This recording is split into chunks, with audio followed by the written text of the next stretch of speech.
மகாநதி அடுத்த வர எபிசோடில் பார்த்திங்க அப்படின்னா விஜய் வீட்டில் பார்த்திங்க அப்படின்னா ரவுடி பசங்களை வச்சு பார்த்தீங்கன்னா பசுபதி வந்து எல்லாரையும் வந்து பொருளெல்லாம் அடிச்சு போட்டுட்டு கங்காவையும் கீழே தள்ளி விட்டுட்டு அவங்களுக்கு வயிறு வலி வர காரணமாகவும் இருந்திருப்பாங்க. இதெல்லாம் கேள்விப்பட்ட விஜயும் நிவினும் பார்த்தீங்கன்னா ரொம்பவே கோவப்பட்ட அந்த ராகவ் எங்கே தான் இருக்கான் அவனை எப்படியா பிடிச்சே தீரணும் அப்படின்னு சொல்லிட்டு ராகவை தேடி போகிறாங்க. அப்போ வந்து ராகவை 2 பேருமே பார்த்துறாங்க. பார்த்துட்டு அவங்க 2 பேருமே ராகவை காரில் ஃபாலோ பண்ணுறாங்க. ஃபாலோ பண்ணி ஒரு இடத்துல பிடிச்சி எதுக்காக இப்படி பண்ண, ரவுடி பசங்களை அடித்து இது பண்ணுற அளவுக்கு போயிட்டியா அப்படி விஜய் வந்து ராகவை போட்டு அடி நடிக்கிறாங்க. அதுக்கப்புறம் தான் ராகவ் வந்து நான் என் அப்பா சொல்லி தான் இந்த மாதிரி வேலையை பண்ணேன்னு சொல்லிட்டு உண்மையை வந்து ஒத்துக்கிறாரு. அதுக்கப்புறம் ராகவ் வந்து பார்த்திங்க அப்படின்னா போலீஸ் கிட்ட வந்து கூட்டிகிட்டு போயிட்டாங்க. ஸோ இன்னும் சைடு பார்த்திங்க அப்படின்னா போலீஸ் கிட்ட ராகவ் ஒப்படைச்சாச்சு, இனிமேல் எந்த வித பிரச்சனையும் வராது, கூடிய சீக்கிரம் பசுபதியும் ஜெயிலுக்கு போயிடுவான், அதனால் கவலைப்படாதீங்கன்னு சொல்லிட்டு வீட்டில் உள்ள எல்லாருக்கும் பார்த்திங்க அப்படின்னா விஜய் வந்து நம்பிக்கை கொடுக்குறாரு.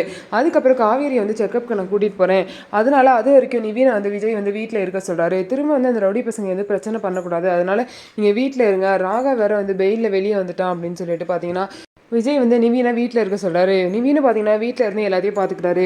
விஜய் வந்து காவேரி கூப்பிட்டுட்டு செக்கப்புக்கு போயிட்டு அவங்களுக்கு வந்து ஹோட்டலில் கூட்டிகிட்டு போய் சாப்பாடெலாம் வாங்கி கொடுத்து இது பண்ணுறாரு. ஸோ இதுக்கப்புறம் என்ன நடக்க போகுது? ஸோ குமரனும் இன்னும் கண்டுபிடிக்காமல் இருக்காங்க. குமரன் வந்து எங்கே தான் இருக்காரு? குமரனை பசுபதி தான் கடத்தி வச்சிருக்காரா? பசுபதி கிட்டேருந்து எப்படி குமரனை காப்பாற்ற போகிறாங்க அப்படின்னு சொல்லிட்டு நம்ம வெயிட் பண்ணி பார்க்கலாம். நம்ம வீடியோ உங்களுக்கு பிடிச்சிருந்தா நம்ம வீடியோவை லைக் பண்ணிக்கோங்க, மறக்காமல் நம்மளோட சேனலில் சப்ஸ்கிரைப் பண்ணிவிட்டு பாருங்கள்.